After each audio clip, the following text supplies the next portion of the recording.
People power. NUP. Everywhere. Everywhere. NUP. People power. Our power. Our power. People power. Free Waisa Mufumbiro now. Free Waisa Mufumbiro now. Free Doreen Kaija now. Free Doreen Kaija now. Free Eddie Mutwe now. Free Eddie Mutwe now. Free Achille Chivumbi now. Free Achille Chivumbi now. Smart now. Free Smart now. Free Wakabi Smart now. Free Wakabi Smart now. Free Mugumya Gaddafi now. Free Mugumya Gaddafi now. Free Bobi Young now. Free Bobi Young now. Free Umar Katon now. Free Umar Katon now. Free Machete now. Free Machete now. Free Kalanzi Sheriff now. Free Kalanzi Sheriff now. Free Kanti Rogers. Yes, Museveni. Free all political prisoners now. Free all political prisoners now. Thank you very much, ladies and gentlemen. Please take your seats. Kanti Rogers, you are a very unavoidable face whenever in a place. Very nice to see you, my brother. We have so much belief and faith in you. Thank you very much, Comrade Deputy President. You represented my thoughts and I believe the thoughts of many other comrades. I was listening to you very attentively and I was moved indeed to see the president of the Democratic Party saying democracy has no place in Uganda. It is shocking, but not surprising. Ladies and gentlemen, please mark our words for reference in the future. Norbert Mao has a very popular quote. He said, when you are paid to be a fool, your intelligence ceases to matter. This is a gentleman that inspired us when we were young. We watched him when he was a Democrat, when he was president, Guild President of Makerere University. He's the same person now. We sympathize with his parents and relatives. Ladies and gentlemen, there's so much to say, but I'm glad so much of it has been said. Only that I wish somebody talked about the salaries of the most important service providers in the country. The men and women in uniform, soldiers, police officers, prison officers, the teachers at all levels, and the health workers.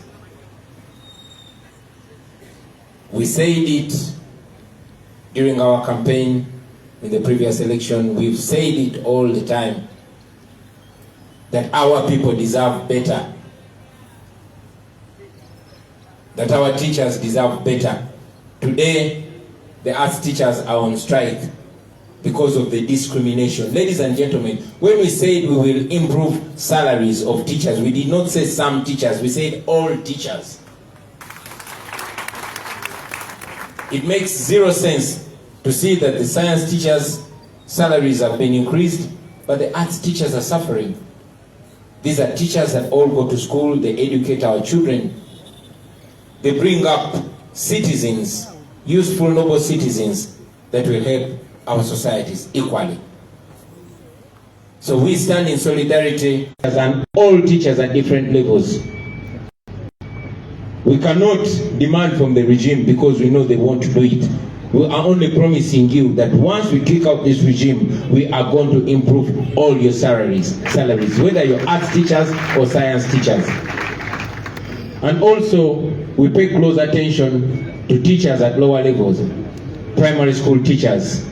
You are being looked up at and you will be looked after at the right time. I'll also make a comment about the salaries of soldiers. General Museveni got scared, the coward that he is, when he started talking facts and truth to the men and women in uniform. We promised to increase all their salaries, not just the senior officers, all of them. And I want to reiterate it now. To all of you, men and women in uniform, soldiers in UPDF, police officers and prison warders, the lowest salary for you is going to be 1 million upwards. Now that should inform your participation in this liberation that we are leading. Of course, the health workers.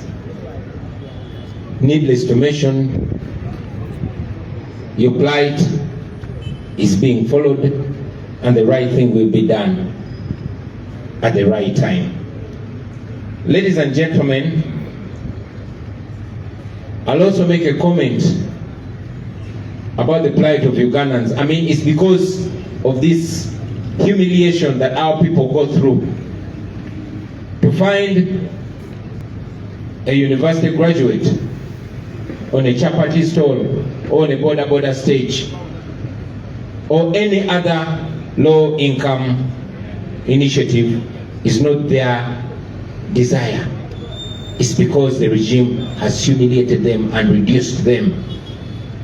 Many of you have seen a documentary on BBC where Ugandans, young men and women, are taken abroad, particularly to the UAE, and humiliated and sold as slaves, sex slaves for that matter. This has been going on for the longest time. It is going on and it will continue going on until we stop it. That is why we have to change the situation back home. We have to change home so that home is worth calling home. I will not talk about the iPod. I will not talk about the injustice and the criminality that's going on by the regime, because now that has become normal. However, ladies and gentlemen, because the time has come for us to put an end to that, I'll focus on that. For every 5 years, we have an opportunity, ladies and gentlemen, an opportunity to rally Ugandans to change things. Not to just rally Ugandans to go to an election. There were many questions, and many of our friends were challenging us about the election, knowing the kind of election that happens under a dictatorship. But we said this time around we're going to have a protest vote. It has been 5 years, but now it is less than a week before we take the first major step. Ladies and gentlemen, we said it before. I presented myself. I was endorsed by the National Unity Platform and many Ugandans, and here we are. We are going into an election. Nomination day is happening next week on Tuesday. But before you clap, I want us to imagine what kind of election we are going into. I've personally been having sleepless nights, long thoughts and long prayers, praying for myself, my comrades, my family, and my country. Why? Because the kind of election that we are going into, ladies and gentlemen, is no usual election. It is war. We are going into something that we don't desire, but we have to go there because it is our only fighting chance. One writer said that even if the chance is only 1% success, it is worth fighting. So now we are going into a fight where the regime in power has tried to tilt everything against us, but we are going to win because we have God on our side. So the kind of election that we are going to, ladies and gentlemen, if any of you had doubts, if any of you didn't know what we are going into, I'm sure you watched Museveni's Minister for Justice and Constitutional Affairs, Norbert Mao. For a long time we've been telling you, ladies and gentlemen, that the regime is not strong on its own. It cannot enslave us unless if it uses us or some of us. For a long time, so many of us had doubts, but finally it has been made very clear to all and sundry that this election, number one, is going to be between two sides, the oppressor and the oppressed. In fact, the oppressors and the oppressed. Now, don't get me wrong, the oppressor is not just Museveni. Because the devil does not come on earth to tempt people. The devil uses people. Museveni does not personally come to Udwinkas. He uses people. He uses some of the so-called us. I'm very glad that Norbert Mao came out and made it clear that Museveni's NRM is in collaboration with 5 other groups. And he mentioned them, and you know them. Now we know who the friend is and who the enemy is. And when somebody shows you who they are, believe them and act accordingly. I'm glad in Uganda they call it a Mandwa Yawanika. But Mao, and thanks to him, he came finally and gave credence to what has been spoken for so many years, that indeed we have some fake opposition amongst us. He made it clear. And he said this group is coming together to deny Ugandans a chance at change. Of course, it's a joke. These are Museveni's enablers. And he has shone a light on them. I said to them, we don't fear you. I said to Museveni, we are going to defeat you again like we did in 2021. But this time around, we are rallying Ugandans to take their win, not to just lay low and be walked over.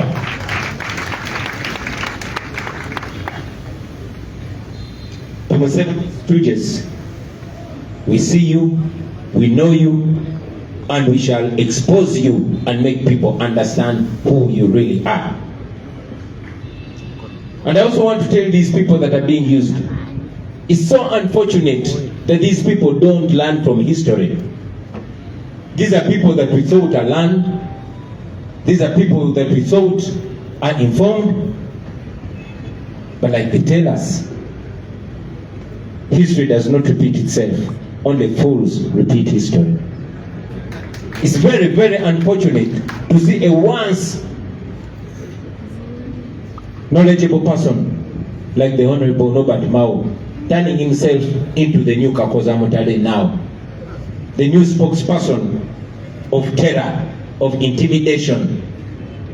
We saw him coming out to say, no, the future of Ugandans is not going to be determined by election. That means the future of Ugandans is not going to be determined by Ugandans. This is the president of the so-called Democratic Party undermining democracy and saying democracy has no role in the future of Uganda. I saw him saying this is going to be a silent election. You're joking, my brother. We shall speak, we shall shout, we shall scream. Yes, he said he's going to silence us.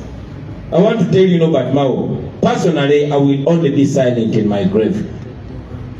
In life, I'll be a pain to all of you. And in death, I'll be a terror to all of you. And so will all Ugandans be. We are going to get our freedom, or we shall die trying to get our freedom. And even if we die, we shall face you through our posterity. Because we did not start this. This started long before us. This will go on long after us. You cannot silence people that have nothing to lose. There's nothing for us to lose apart from the chains that you put. So we are coming for your boss Museveni, and we are coming for you too.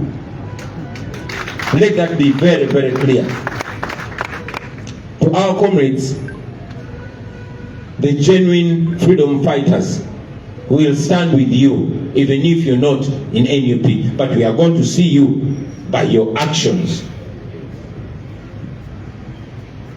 As for us, we are ready. Iratu Simbu Day.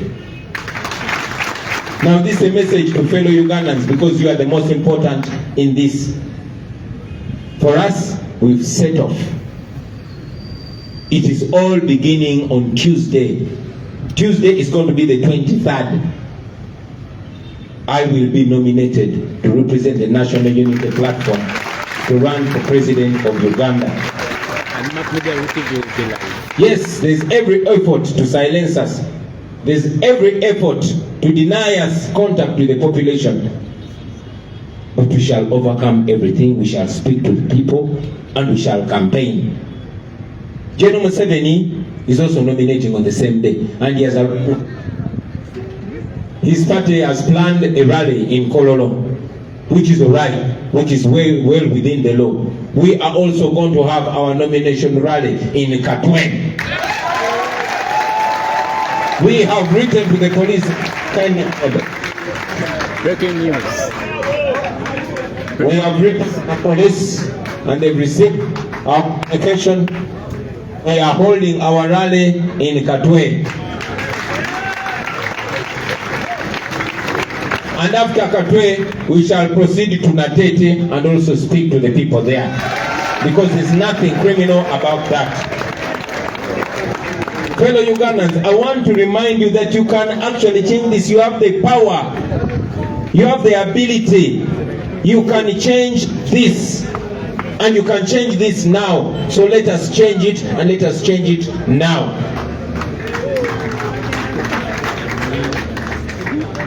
To our candidates, this is not any other usual election. Yes. For those of you that already have the party flag like myself, we are not just candidates.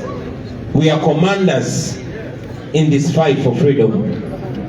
I told you before, I say this again, you are not any different from those that you were competing with for the flag. You just got the honor and responsibility to lead us with grace and with fearlessness, because you're commanders, you are not candidates. I want all of you to know, comrades, that where we're going is not going to be easy.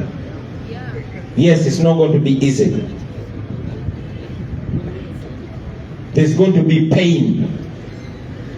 That's the bad news. But the good news, there will be victory at the end. They are going to harass us. They are going to beat us. They've already started arresting and abducting us. They've already started torturing us. You have seen they are trying to do every illegal thing, including denying us our legitimate funds that are constitutional. You've seen them removing all our posters everywhere. Those are not signs of strength. Those are signs of weaknesses. Someone might say, enemy praising me or being nice to me, they know I've sold you out. When you see them harassing us, know that we are touching where we're supposed to be touching. We shall touch there more and more and more. So we are going to go through pain, but we are going to win. We are going to win. I know personally, we have information they intend to isolate me, the individual, to arrest all those around me. So comrades, prepare for that. But I say to you, we are going to win. Those who are scared, go back home. Those who are not ready for pain, please go back home. This is war. But one thing I know is that nobody can defeat us when God is on our side. So let us go for this. In the end, we shall win. In the end, we shall win. And if we win, that is not the end yet. Thank you very much. Ebigambo byange leero bibadde birina kuba bitono, ndowooza era bibadde bitono nnyo.